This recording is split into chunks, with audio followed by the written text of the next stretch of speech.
Ahí está. Ahora sí, hermano. Listo. Buenas noches, mis hermanos. Ya hemos orado por estar todos en convivencia. Y vamos a iniciar este tema que es de 1 Timoteo del 1 al 11.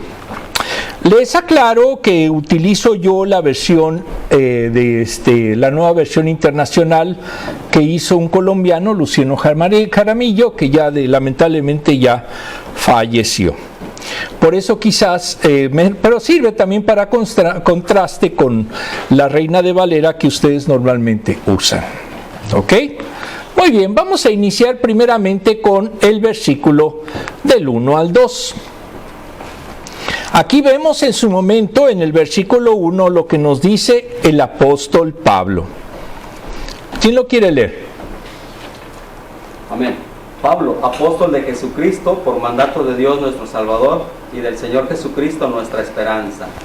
A Timoteo, verdadero hijo en la fe. Gracia, misericordia y paz de Dios nuestro Padre y de Cristo Jesús nuestro Señor. Hay unas pequeñas diferencias, pero en sentido general es igual. ¿Estamos de acuerdo? No se espanten de que es una versión totalmente distinta. Muy bien, vamos a iniciar con la reflexión de estos dos primeros versículos. Vamos a ver el contexto. Primeramente vamos a ver lo que sería la epístola, en este caso la primera de Timoteo. Esta epístola, en su momento, la fecha aproximada de elaboración es del 54 a 63, 54, perdón, al 63, para Gordon Fee, que es uno de los máximos hermenéuticos que existen, o 63 a 64 según Samuel Pérez Millós, que también es un español muy importante en la actualidad. El segundo aspecto nos dice que el autor es el apóstol Pablo casi unánimemente. Hubo por ahí un tiempo en el que hubo discusiones sobre si era el apóstol Pablo por el tipo de lenguaje, porque es un lenguaje un poco más sencillo que el que utiliza en otras epístolas, pero de acuerdo a su contexto y de acuerdo al mensaje teológico que da, entonces es claro que fue Pablo. Ahora, el punto 3 es interesante porque aquí vemos dónde se elaboró, posiblemente en su visita misionera al occidente y su regreso a Oriente. Eso fue alrededor del año 63 al 66. Por eso se piensa que fue básicamente en el año 63 la fecha más posible de su redacción.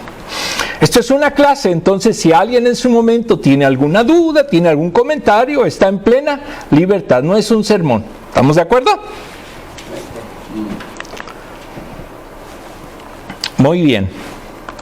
¿Cuál es el objetivo, el motivo principal? Los judaizantes, no estamos en el siglo XXI, estamos en el siglo I. Ya había judaizantes desde aquella época. En su visita a misión, los judaizantes querían regresar al requisito de la circuncisión y cumplir los mandamientos de la ley ceremonial para alcanzar las bendiciones de la salvación. Posiblemente fue en Éfeso, les enseñaban fábulas profanas y de viejas, como lo dice también el 4:7 de esta epístola. Y genealogías interminables. Además, es un manual de eclesiología, esto es, en relación con la iglesia, práctica y busca poner en orden a la iglesia. Escribe a toda la asamblea, no es solamente a su discípulo. Y eso también hay que verlo siempre en contexto, porque hay epístolas que se refieren a determinada persona. Pero aquí esta sí es no solamente una enseñanza como consejos a Timoteo, sino también como una forma de poner y de ordenar a una iglesia que en ese momento afrontaba una crisis interna. ¿Alguna duda? ¿No? Sabemos, hermano. Ahorita. ¿Cuál era la crisis interna que tenía la iglesia? Por los judaizantes. Ok. Más adelante vamos a analizar en específico cuál era el problema. Pero básicamente querían en su momento regresar a lo que eran los requisitos de la ley. La ley establecía 635 mandamientos y entonces buscaban, entre ellos la circuncisión, que todos los conversos se circuncidaran porque así en su momento sentían que estaban apegados al Antiguo Testamento. Recordemos que en este tiempo no había Nuevo Testamento.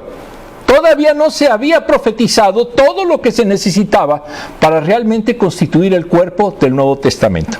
Bueno, vamos a ver. Ahora, vamos a ver el primer punto, la primera de Timoteo. No, esto ya lo habíamos visto. Perdón.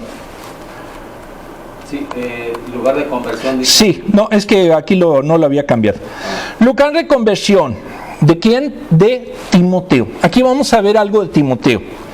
Fue en Listra, es un pueblo licano de la provincia romana de Galacia, Hechos 16:1 al 3. Tuvo madre y abuela judías y padre pagano. Entonces era una región netamente helenizada. Por lo tanto, era común en ese tiempo que hubiera ese matrimonio mixto.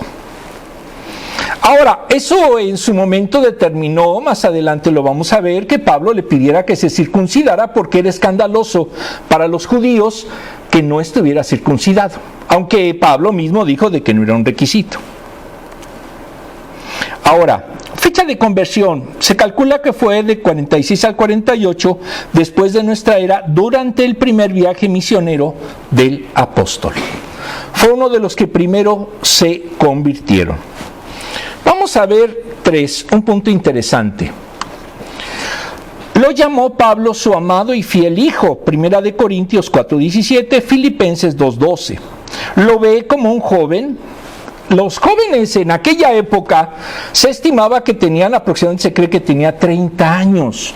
O sea, no era un joven como en nuestra época, 18, 17, no, tenía 30 años. De hecho, para ser un rabino, prácticamente tenían que tener alrededor de 40 años. Entonces, diríamos que era un polluelo en aquella época y para efectos de las costumbres judías. Con enfermedad constante del estómago. O sea, era alguien enfermizo, falto de energía y tímido. Y aquí es donde dice, bueno, ¿cómo Timoteo va a ser el ejemplo de lo que sería el hijo de Pablo? Pues Pablo no era ni una ni otra cosa, aunque Pablo también tenía una afección, no sabemos exactamente cuál, que lo aquejó durante toda su vida. Ahora, pero era capaz de asumir responsabilidades. Y eso es algo muy importante que a veces nosotros olvidamos. Dios nos da determinados dones y si nosotros precisamente decimos, yo no puedo, perdóname, pero yo soy muy débil, yo estoy enfermizo. Aquí no, Timoteo no dijo eso. Aquí Timoteo asumió sus responsabilidades pese a que tenía un estado físico no idóneo. No era tampoco una persona abierta, al contrario era tímido. Y aquí, perdonen, un mal chiste, pero yo también soy tímido, aunque no lo crean, yo sí soy muy tímido. No lo creen, pero ya lo sé. Aunque tuvo fuerte oposición según Gordon Fee. Gordon Fee es uno de los tratadistas que consulté. Al final les digo la bibliografía para que vean cómo dicen que no fue chisme. Vamos a ver ahora el primer post.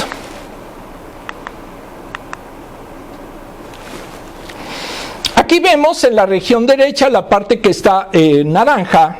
Déjenme ver si funciona el puntero. Más o menos a esta altura está el pueblo donde nació Timoteo. En la iglesia de Éfeso está más o menos a esta altura. Aquí están las iglesias del Apocalipsis.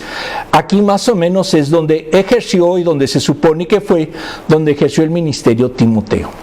En esta parte es Macedonia, que es a donde básicamente iba a su viaje misionero el apóstol Pablo, como lo vamos a ver más adelante. Muy bien. Vamos a ver ahora el contexto. También seguimos con el contexto. Timoteo. Vamos a ver ahora el aspecto 4 de Timoteo.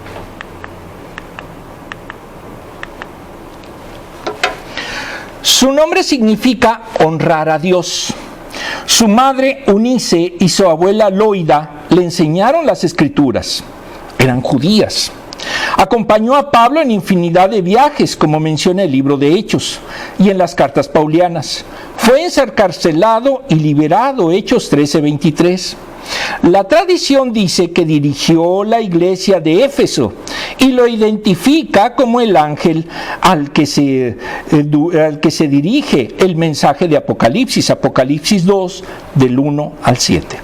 Según Eusebio, sufrió martirio durante el imperio de Domiciano y Nerva.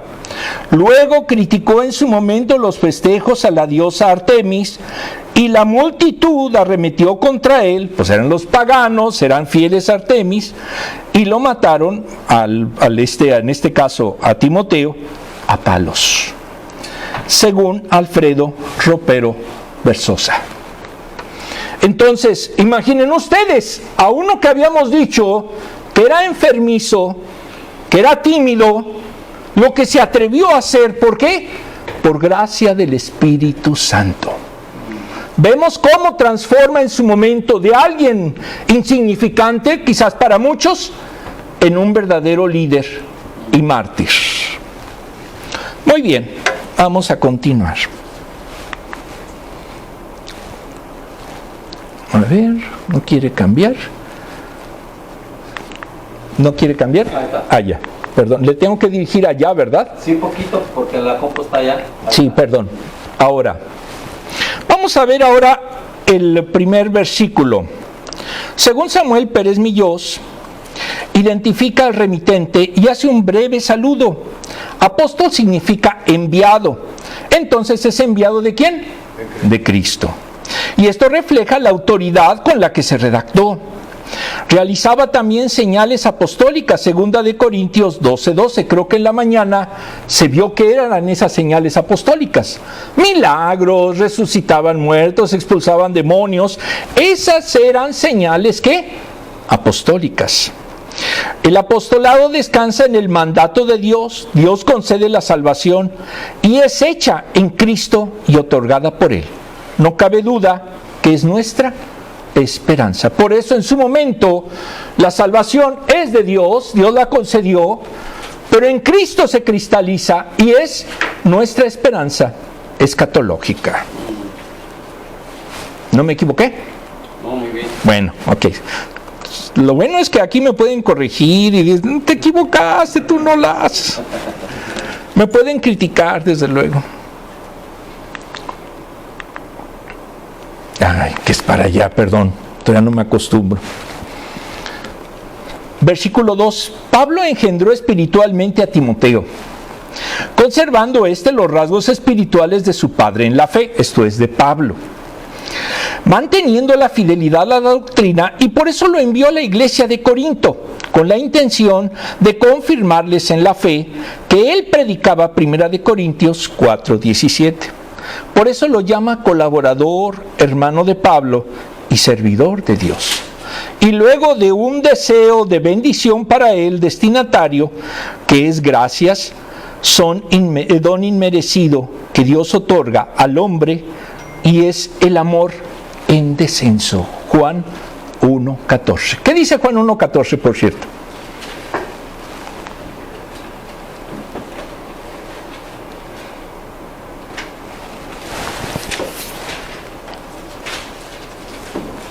Y aquel verbo fue hecho carne y habitó entre nosotros y vimos su gloria, gloria como el del unigénito del Padre, lleno de gracia y de verdad.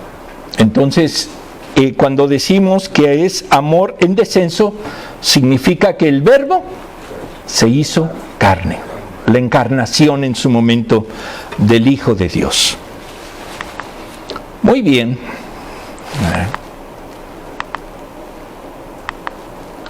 Ahora, el versículo 3, advertencia contra los falsos maestros de la ley, es el título. Al partir para Macedonia, te encargué que permanecieras en Éfeso y les ordenaras a algunos supuestos maestros que dejen de enseñar doctrinas falsas. Ya desde aquel tiempo ya tenían problemas con doctrinales. Aquí un post, hay que tener alerta ¿contra quién? Contra falsos maestros, apóstoles y profetas. Maestros y profetas, apóstoles y profetas ya no existen. Los que se llamen así, pues no son ni una cosa ni otra. Los maestros hay que tenerles cuidado, los son terribles, se aceleran.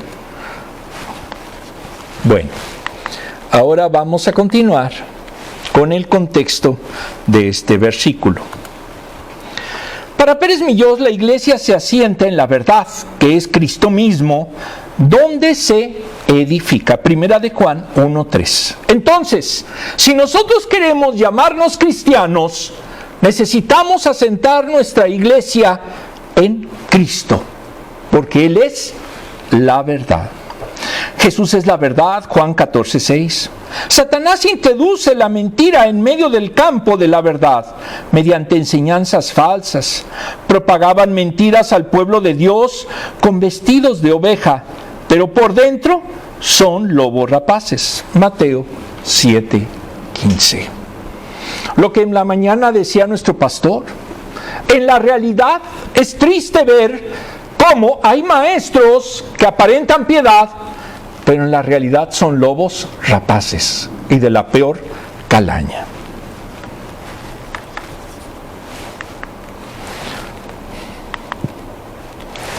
Aquí, por si quieren una representación gráfica, pues bueno, más o menos ahí. Ahora, ¿por qué se utilizaba esto también? Tiene una explicación. Los maestros en aquel tiempo, los profetas, etcétera, utilizaban o se vestían de piel de oveja. Entonces, los maestros o profetas falsos eran idénticos a lo que eran los maestros y profetas reales. Pero, por sus ideas, se daban cuenta de que no era ningún profeta ni maestro, sino era un lobo rapaz. Muy bien. Vamos a ver ahora un poquito más del contexto. Versículo 3. Presentaban esos falsos maestros una enseñanza diferente. Hechos 20:30. Es decir, heterodoxia. Cuando una doctrina es apegada a la verdad bíblica, se le llama, ¿cómo se le llama? Ortodoxia. Es una doctrina ortodoxa. Pero cuando es contraria a esa verdad, diferente a esa verdad, entonces es heterodoxia. Otra doctrina o evangelio distinto, pudiendo ser judaizantes, pidiéndole que solo enseñen la doctrina apostólica. Las enseñanzas de los hombres son filosofías huecas, sin autoridad. Solo la escritura es inspirada por Dios. Segunda de Timoteo 3:16. Entonces, todo lo que ustedes oigan que no corresponde a lo que dice la Biblia es una enseñanza heterodoxa y por lo tanto es falsa. ¿Por qué? Porque no puede haber una doctrina ortodoxa y heterodoxa al mismo tiempo. O se apega a la Biblia o no se apega a la Biblia. Muy bien. ¿Qué es lo más importante para el cristiano? La palabra. ¿Por qué? Porque la palabra es para nosotros la que nos da la verdad que Dios nos reveló. ¿Alguna duda? ¿Alguien quiere decirme que esto no es cierto? Bueno, muy bien. Eso ya pensaba. Bueno. Versículo 4. Y de prestar atención a leyendas y genealogías interminables. Esas cosas provocan controversias en vez de llevar adelante la obra de Dios, que es por la fe.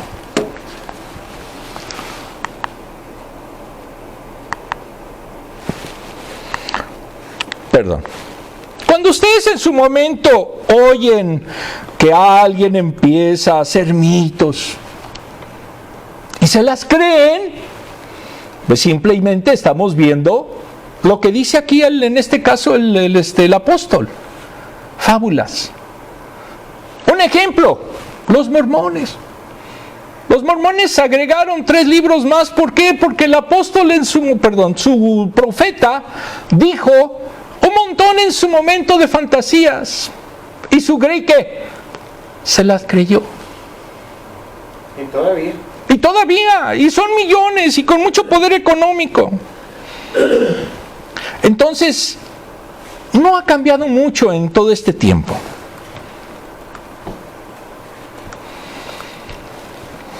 Fábulas y genealogías, el versículo 4, el contexto.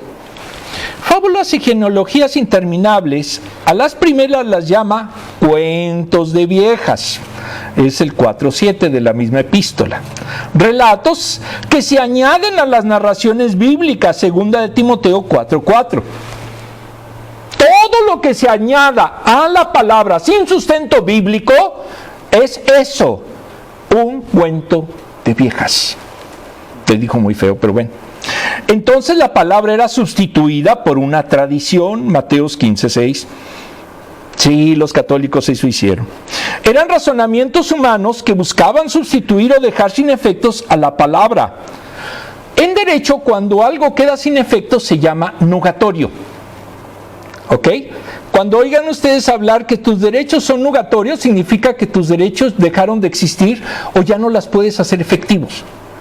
Aquí lo que buscan esos falsos maestros es que la palabra no sea eficaz, sino que sea nugatoria. Porque ya no se va de saber qué es la verdad y qué es la mentira. Por eso lo hacen. Esos mitos se complementan con las genealogías tediosas que buscaban dar fuerza a los mitos. Por ejemplo, el libro de los jubileos de Filón, que es un complemento o que pretendió ser un complemento del libro de Génesis. Por lo tanto, sí escribieron mucho y siguen escribiendo. Cuando alguien diga, yo tengo la verdad y Dios me dijo esto y voy a decir que la Biblia está equivocada, ¿qué creen? Es falso, porque es una heterodoxia. Y es, como dijo el apóstol, simplemente un cuento más de viejas. Ahí soy yo muy feo, pero bueno. Así lo dijo él, ¿eh? Aclaro, yo no dije nada.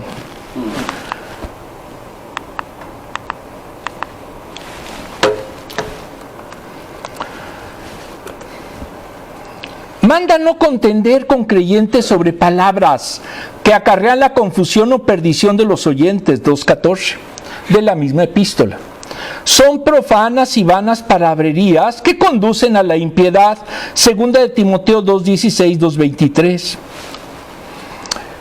A mucha gente le gusta discutir sobre la semántica. Y se ponen unas discusiones brutales. Es que este verbo puede significar esto y aquel puede significar lo otro. No les interesa cómo lo podemos aplicar, sino que discuten sobre ¿qué? Sobre palabras. El lenguaje griego en el que está escrita la Biblia del Nuevo Testamento, si no me equivoco, es el koiné, si no me equivoco. Koiné.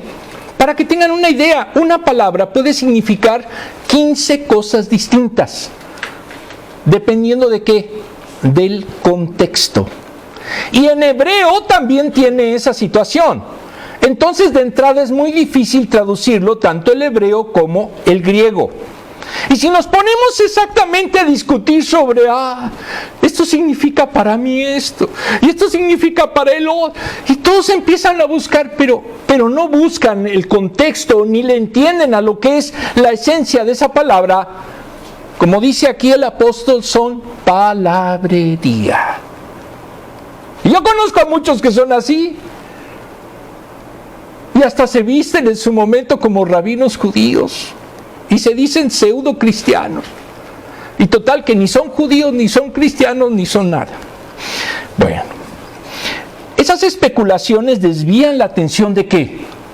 De la fe, necesaria para la edificación. No sirven para la salvación, justificación o perdón de los pecados. Dios no quiere polemistas.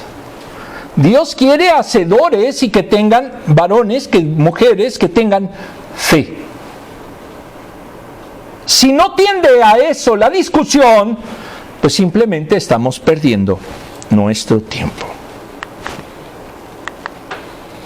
Vamos a continuar. 5. Debes hacerlo así para que el amor brote de un corazón limpio, de una buena conciencia y de una fe sincera.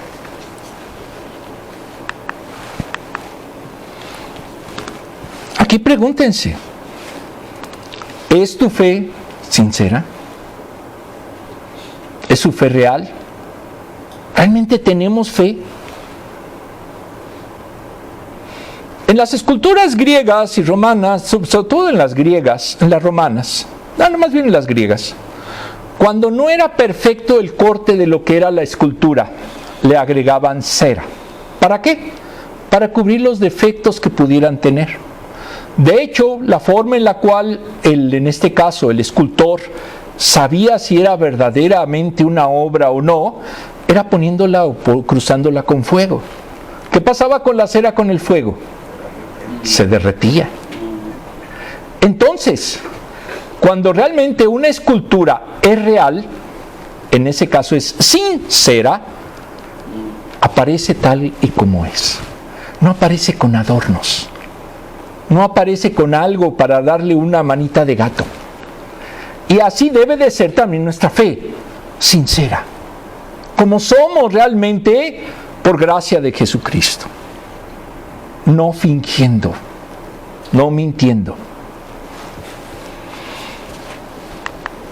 Muy bien, vamos a ver el contexto. ¿No? ¿Ya no quiere? Ya.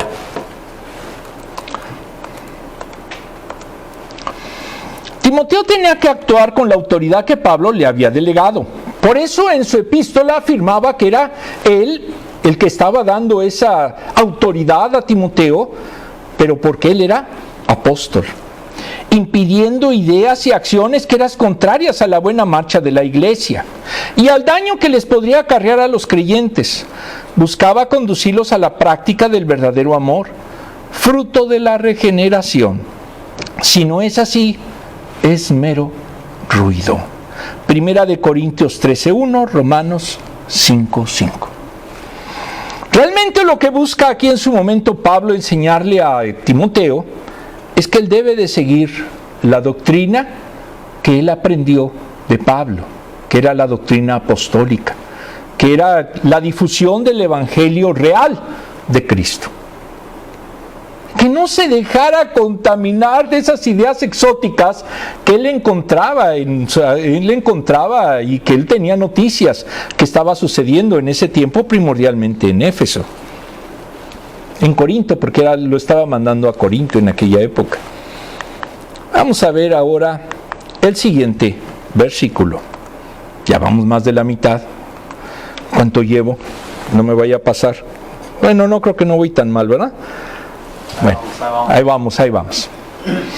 Versículo 6. Algunos se han desviado de esa línea de conducta y se han enredado en discusiones inútiles. Vuelvo a repetir. Dios no quiere que estemos nosotros haciendo discusiones inútiles. ¿Qué edifica que dice, que le diga al hermano, debes de vestir en tal forma? ¿En qué? Tienes que venir de saco y corbata, como algunos en su momento en muchas iglesias dicen que es un requisito. A mí me expulsan. Pero ¿qué pasa? Eso no es lo fundamental.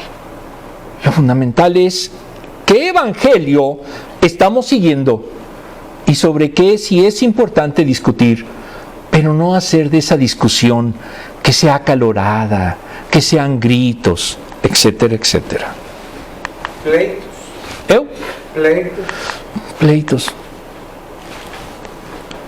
Llega a suceder. Bueno, vamos a ver. Si el ministerio no estaba orientado en respetar el amor, es estéril. y se desvían de su objetivo. Es probable que fueran judaizantes los que se preocupaban por desarrollar discusiones sobre la ley, pero desconocían al verdadero Dios. Buscaban su gloria personal, como con los rabinos de esa época. Es verdad que algunos pastores de otras iglesias y de otras denominaciones también lo hacen. La consecuencia, estaban perdidos en un mundo de palabras estériles. No eran maestros, pero se hacían maestros a ellos mismos. Santiago 3:1. No tenían don alguno, sino que ellos se autoproclamaban como tales a sí mismos. Conozco a muchos pastores que no tienen ningún tipo de educación teológica. Son pastores pues por gracia de Dios, porque en su momento así ellos se autoproclamaron: yo soy pastor. Y hubo una comunidad que se la creyó y los declaró pastores. ¿Y saben qué provocan? Herejías. Y aquí lo dijo Pablo bien claro. Porque no podemos nosotros concebir que a alguien que no sea y conozca realmente el ministerio, le digamos pastor. Cuando realmente conocemos a personas que no tienen ni la instrucción, ni tienen en su momento el bagaje teológico para hacerlo, para guiarlos por una sana doctrina, entonces debemos de señalarlo claramente.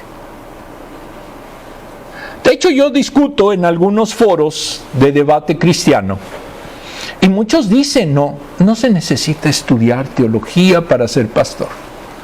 Dije, bueno, ¿y entonces? ¿Cómo van a poder discernir sobre lo que dice la palabra? No, yo espero en la iluminación del Espíritu Santo. Y volvemos al caso de lo que se veía, que muchos son carismáticos. Quieren sentir muy internamente que está Dios guiándolos. No sabemos quién les está guiando. Y es triste, porque lamentablemente esto provoca que muchas personas, cuando entren en una iglesia, como hoy lo vimos en la mañana, pues se espanten. ¿Por qué?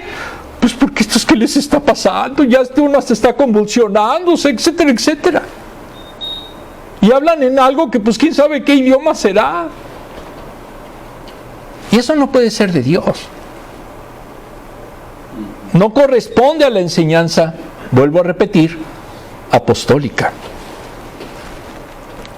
¿O me equivoco, mi pastor? No, de hecho, yo creo que es un tema interesantísimo.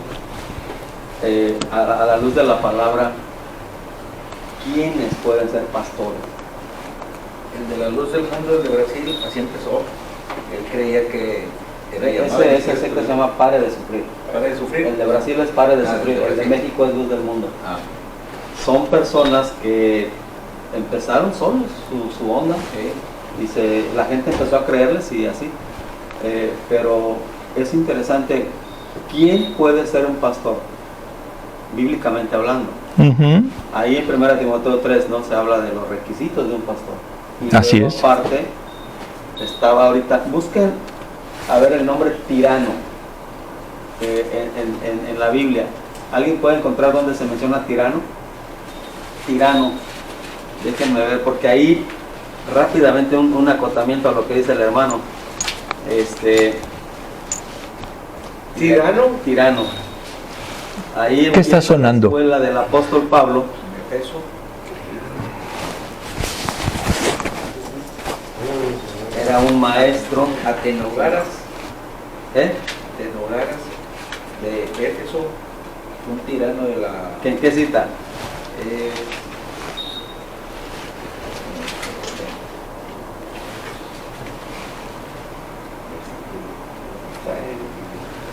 Hechos. Tirano con N, doble N. ¿No? Tiene que estar. ¿Un doble N? Ajá. estoy recordando porque les quiero mencionar algo ahí.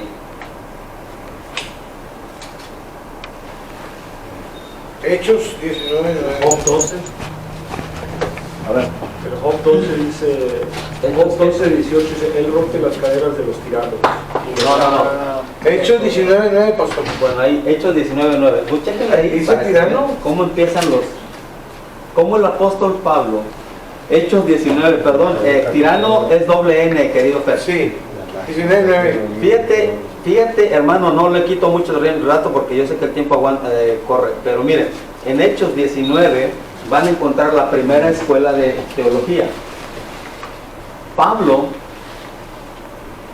estableció una escuela. Y vean ustedes lo interesante, dice allí en Hechos 19, verso 8, dice, y entrando Pablo en la sinagoga, habló con denuedo por espacio de 3 meses, discutiendo y persuadiendo acerca del reino de Dios.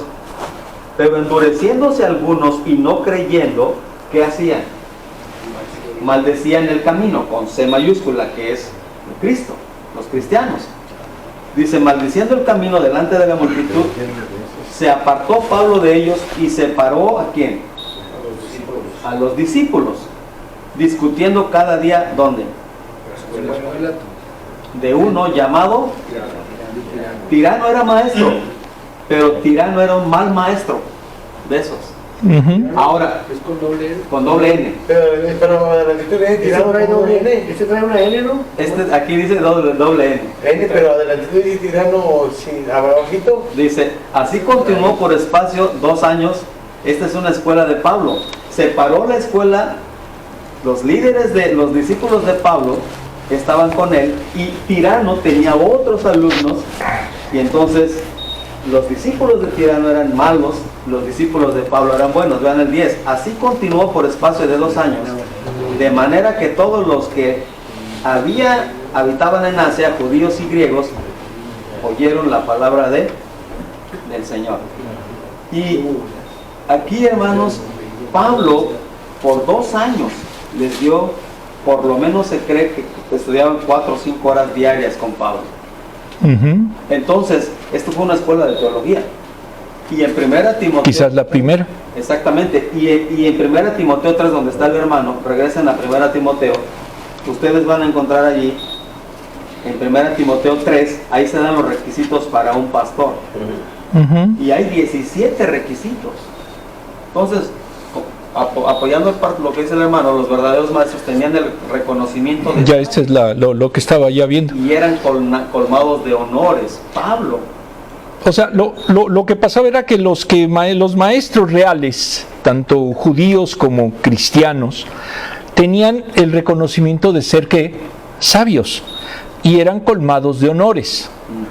Pero los falsos era lo que querían ellos, pero por vanagloria, no por servir a Dios. Esa era la diferencia entre los falsos y los reales. Ahora, hermano, una acotación. Vean 1 Timoteo 1, donde está el hermano. Ahora vean ustedes, versículo 19. Ahí mismo, no vamos tan lejos. 1 Timoteo 1, 19. Manteniendo la fe y buena conciencia, desechando la cual naufragaron en cuanto a la fe algunos. Vean ustedes cómo de los alumnos que había, puede que alguno que otro agarre calle, agarre monte. Vean el verso 20. Vean el 20. De los cuales son ¿quién? Himeneo y Alejandro. Esos dos chapearon. ¿Y Pablo qué hizo? A quienes entregué a Satanás. ¿Para qué? Hermanos, esto era fuerte, era delicado. Había 2 que 3 que de repente sacaban unas ondas, y Pablo dice, no, estos 2, Himeneo y Alejandro, y después ustedes siguen leyendo, hay otros aquí, hay como unos 4 o 5 que empezaron a tener sus alusiones o alucinaciones, y decían cosas que Pablo dijo, aquí ustedes no califican. Ya no funciona. Claro. Y por eso es importante tener conocimiento de la doctrina. Pueden ganar. Yo estoy escuchando ahorita, por ejemplo, la iglesia, no sé si ustedes vienen de la Iglesia Católica, pero ahorita hay un debate tremendo. La Iglesia Católica está dividida ahorita.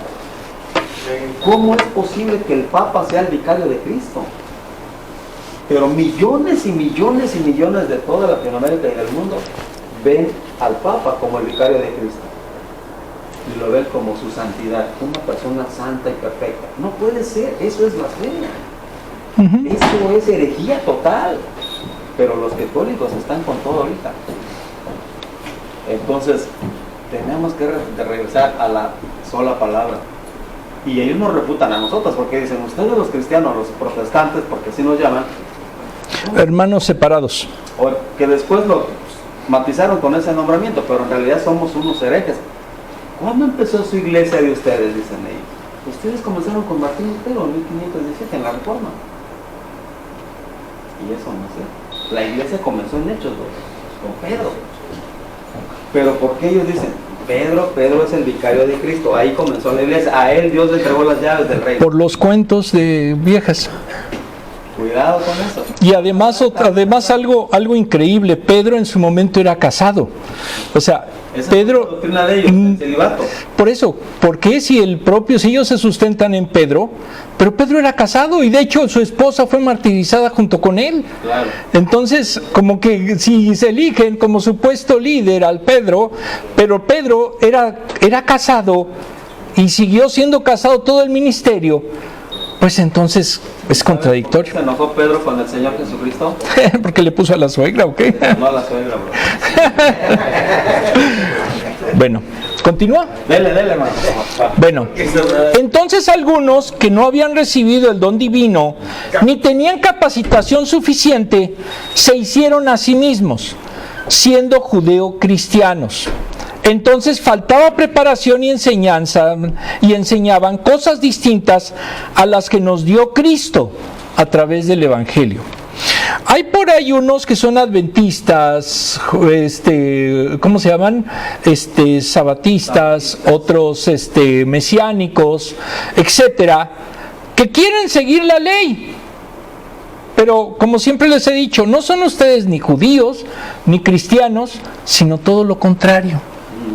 Y es la realidad, y aquí lo estaba diciendo en este sentido, lo que decía en el versículo lo estaba diciendo Pablo desde el siglo I, no ha cambiado mucho en el mundo. ¿Qué es lo que necesitamos conocer? La palabra. Y así era al principio, no era nada sencillo leerla. No cualquiera podía entender lo que escribía, lo que era la Torá ni Tanakh, que son todos los libros judíos antiguos, los del canon judío, porque eran en pergaminos. Entonces no era nada sencillo. Pues ustedes imagínense, Juan Pérez quiere empezar a enseñar teología del Antiguo Testamento y resulta pues que muchas veces ni siquiera sabía leer. Bueno, versículo 7. Pretender ser maestros de la ley, pero en realidad no saben de qué hablan ni entienden lo que con tanta seguridad afirman. Cuando ustedes oigan a uno de esos predicadores de televisión y que lo dice con una seriedad, casi lloran, etcétera, ¿son buenos qué? Actores de teatro. Pero no entienden lo que están diciendo.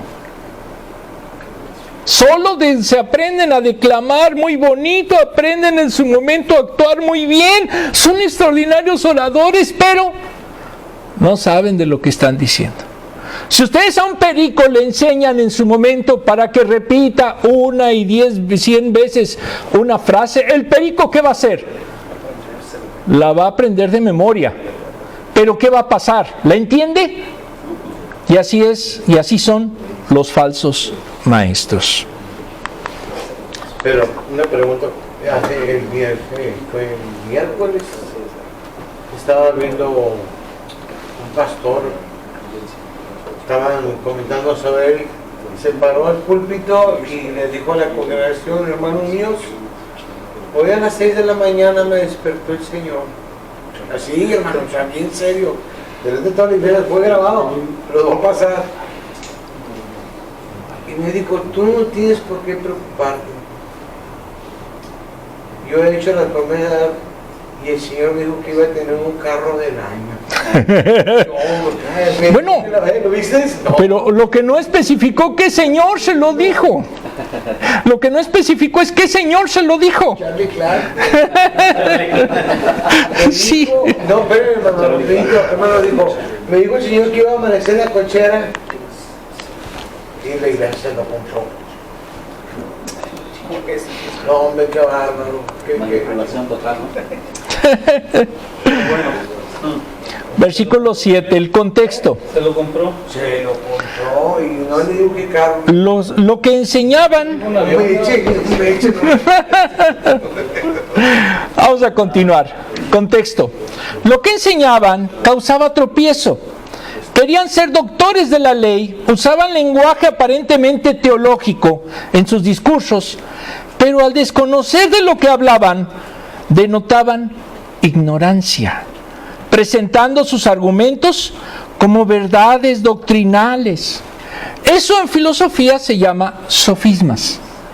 Es algo que aparenta ser verdad, pero que es una vil mentira. Falacia. Y los que eran, pero de los mejores en hacer sofismas, eran los primeros, considerados como los primeros oradores, que eran contra los que luchó Sócrates, que eran los, ¿cómo le llamaban estos? Perdón. Que eran básicamente, hablaban muy bonito, Protágoras y todos ellos, pero que no tenían en su conocimiento verdad alguna. Alguno de ellos decía, la verdad puede ser exactamente como yo la quiera ver o como yo la considere. Y para una cosa puede ser que sea verdad y para otra cosa puede ser que sea mentira, porque la verdad es solamente desde el cristal con el que miramos. Eso es un sofisma. Negar precisamente que haya verdades. ¿Ok?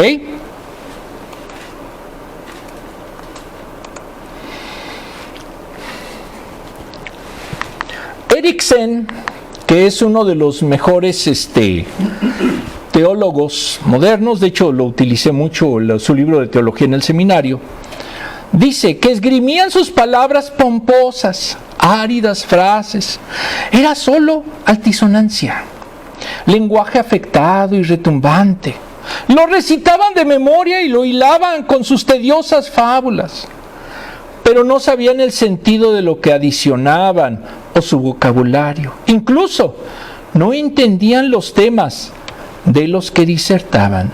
Tito 3:6. Y así son los falsos maestros. ¡Ah, qué grandilocuente! Entre los abogados de México, aclaro que son los de México, hay un lema. Sí, porque luego vayan a pensar que son los de acá. No, aquí son casi dioses, no. Allá en México, por ejemplo, si va un cliente con un abogado y el abogado les empieza a decir, bueno, ustedes esto, y yo recuerdo que este pensador y este jurista hizo esto, y esta palabra es esto, etcétera, etcétera. Y el cliente se queda espantado. ¿Cómo sabe? Pero lo único que no le dijo el abogado es que no sabía resolver casos.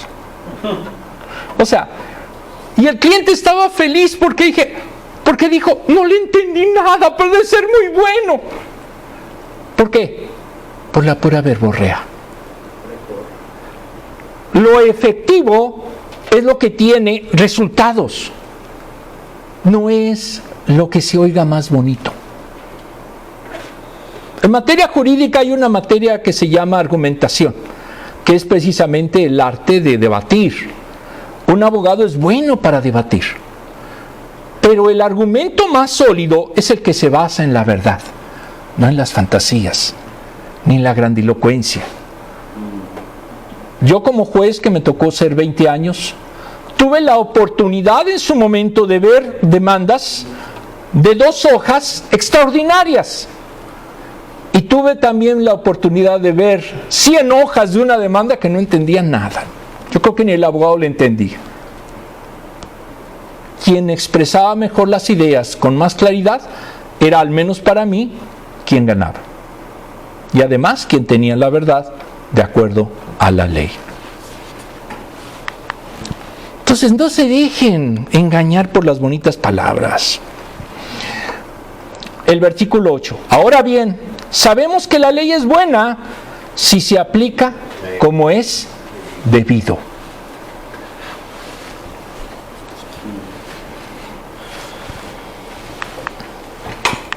Vamos a ver La ley que tiene nuestra palabra o que refleja los mandamientos de Dios son buenos si se aplican ¿qué? De acuerdo a lo que dice la palabra. Porque muchas veces en el caso de los abogados les encanta agregarle de su cosecha. Me tocó ver en su momento algunas demandas. Los criterios de la Corte se fundamentan en lo que serían las tesis o jurisprudencias. Me tocó ver abogados que falsificaban los criterios de la Corte. Esto es, la Corte, ellos decían, en tal criterio dice esto, pero resulta que era falso. Lógicamente, si el otro abogado conocía, pues el abogado que dijo esa tontería hasta se podía ir a la cárcel porque estaba falseando. Era un perjurio. De ese tamaño es el ser humano pecador e ignorante. Busca en su momento acomodar todo de acuerdo a lo que él cree o a sus intereses. Pero en el caso de la palabra, nuestro verdadero interés es ser fidedigno en cuanto a la voluntad que tenemos de Dios, que Dios tiene para nosotros. Vamos a ver el contexto. Los que predicaban una doctrina errónea cimentaban sus discusiones sobre la ley, haciendo interpretaciones disparatadas y disputando sobre cuestiones sin importancia. Era solo un elemento de prestigio personal. Entonces no era lícito lo que estaban haciendo de manera incorrecta. La ley es buena y santa, Romanos 7, 12 y 13. ¿Sí procede de quién? De Dios. No de las fantasías de los intérpretes. Porque cuando ustedes toman una interpretación contraria al sentido de la palabra, ustedes están diciendo mentiras. Ustedes están torciendo la voluntad y el sentido que Dios le da a su palabra. En hermenéutica, tanto jurídica como canónica, hay un principio bien claro, bien real. Lo que es claro no merece interpretarse. Si ustedes lo quieren utilizar en lenguaje vano, en lenguaje llano, coloquial, lo que es parejo no es chipotudo. Lo que en su momento es claro no necesita interpretarse. ¿Por qué? Porque es claro. Muy bien. Vamos a otro punto de contexto.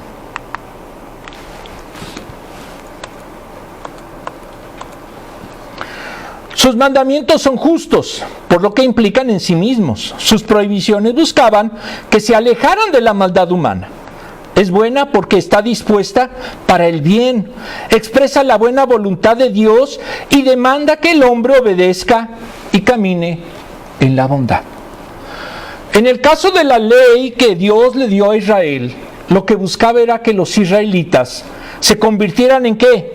En una nación santa, en una nación buena, en una nación virtuosa, porque ese es el objetivo teológico de la ley. ¿Pero qué pasaba? Los gobernantes y muchas veces el pueblo mismo a veces no seguían los lineamientos de la ley.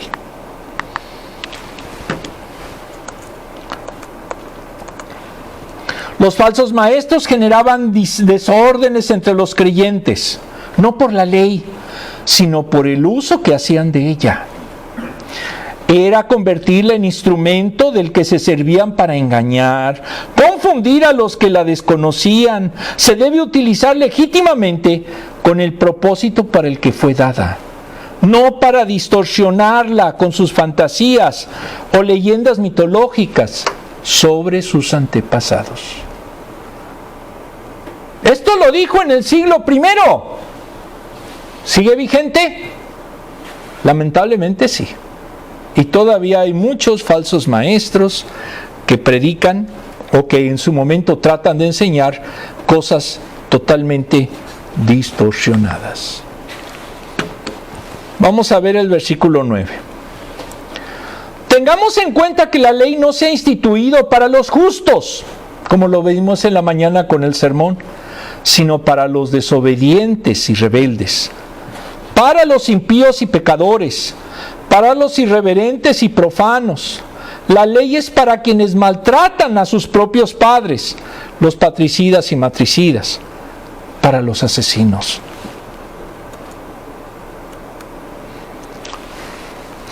Jesucristo dijo bien claro en un versículo: no he venido a llamar a justos, sino ¿a quiénes? A pecadores. ¿Para qué? Para que se arrepientan. Lucas 5:32. Y aquí vemos el sentido de lo que dijo Pablo. ¿En quién se fundamentó Pablo? En Jesucristo. Y esa es la congruencia que debe de existir siempre en la doctrina cristiana, que todo se complementa, que es un sistema, que no es algo que en su momento se le haga una ocurrencia de alguien, sino que es todo hilado por Dios mismo. Por eso es su palabra, por eso es su revelación, y por eso debemos de buscar siempre estar apegados a su sentido real.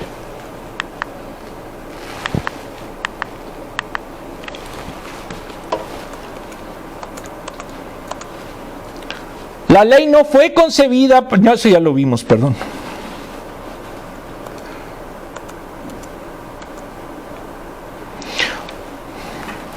¿Este qué es? Dice, El 9. es el 9, vamos bien, a ver.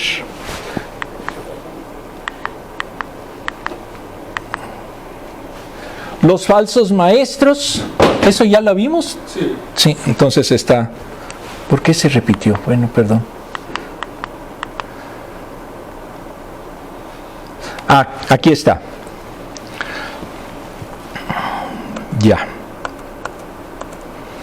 3. Impíos e irreverentes viven en armonía con la incredulidad.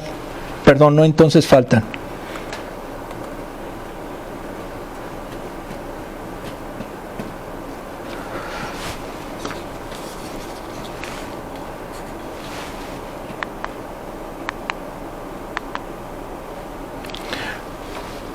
A ver, dice, los falsos maestros, versículo 9, los falsos maestros solo les interesaban nombres y asuntos ceremoniales, eran jactanciosos, hinchados, transgresores de la ley. Entonces establece una lista de 14 formas de vida en donde se practicaba el pecado. La primera, inicuos o transgresores, es los que actúan como si no hubiera ley.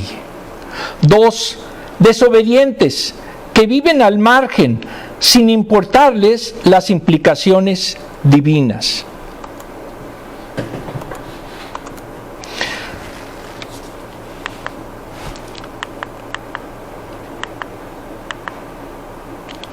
Tres, impíos e irreverentes, viven en armonía con la incredulidad. 4, pecadores, que son los que erraron el rumbo y la meta que Dios dispuso para sus vidas. 5, irreverentes o inicuos, se puede traducir como irreligiosos, desprecian sus deberes para con Dios, contrario a lo que es santo.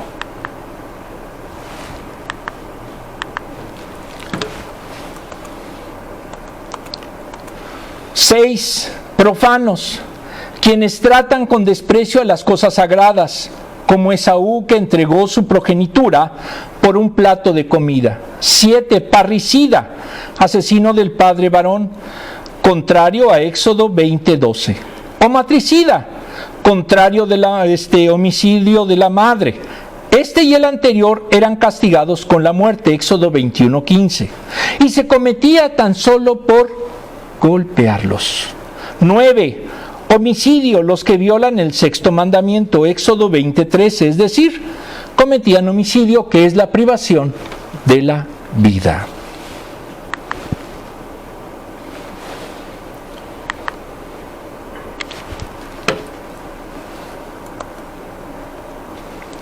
10. Para los adúlteros y los homosexuales, para los traficantes de esclavos, los embusteros y los que juran en falso. En fin, la ley es para todo lo que está en contra de la sana doctrina. El 11. Enseñada por el glorioso evangelio que el Dios bendito me ha confiado. ¿A quién se lo confió? Al apóstol Pablo. ¿Quién se lo confió? Dios. Cristo, a través de los evangelios, a través de su palabra. Ahora, vamos a continuar aquí. La sana doctrina, una representación gráfica sería la cierta, la que es correcta de acuerdo al evangelio. Vamos a terminar el contexto en los que nos faltaron. 9. Fornicarios o adúlteros inmorales es a todos los tipos de relaciones íntimas ilegales.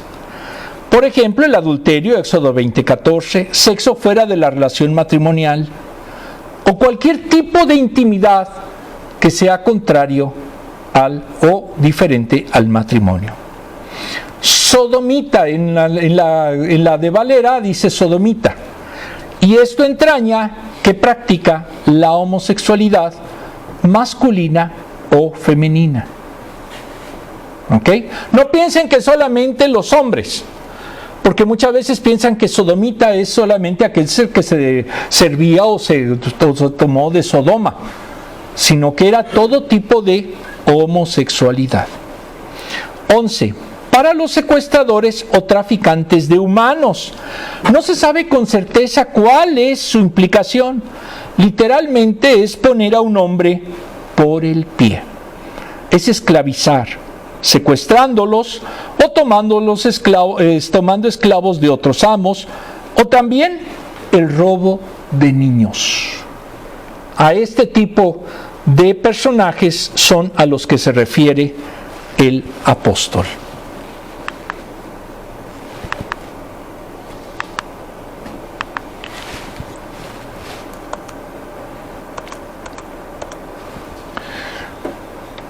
Mentiroso. Violan el 9º mandamiento que prohibía el falso testimonio contra el prójimo, Éxodo 20:16. Por ejemplo, los cretenses, Tito 1:12, ya me imagino que decían los cretenses cómo eran. Aquí, ¿cuál sería un mentiroso? ¿Quién tiene la fama de ser mentiroso? No, los abogados no, por favor, ellos no. Políticos. Políticos podrían decir que ellos son mentirosos, en algunos casos. Ahora, perjuros o perjurios son los que cometen perjurio. Aquí en Estados Unidos un delito grave, a veces más que el delito que se está investigando, es el perjurio. Son los que invocan el nombre de Dios mintiendo para engañar al prójimo o apoderarse de sus bienes. Éxodo 20:17. Si el juez detecta que alguien le está mintiendo, incurre en perjurio y le va con sanciones de más de 10 años. No se les ocurra decir mentiras en una corte. Aunque les pague mucho dinero, después les va peor. 14.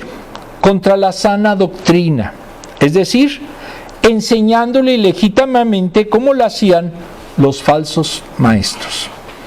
Aquel que enseña algo distorsionado por ignorancia, por intereses económicos, simple y llanamente porque él cree que es así mejor, y no se apoya en principios bíblicos, apostólicos, y que tengan realmente esencia, él está también ofendiendo a Dios.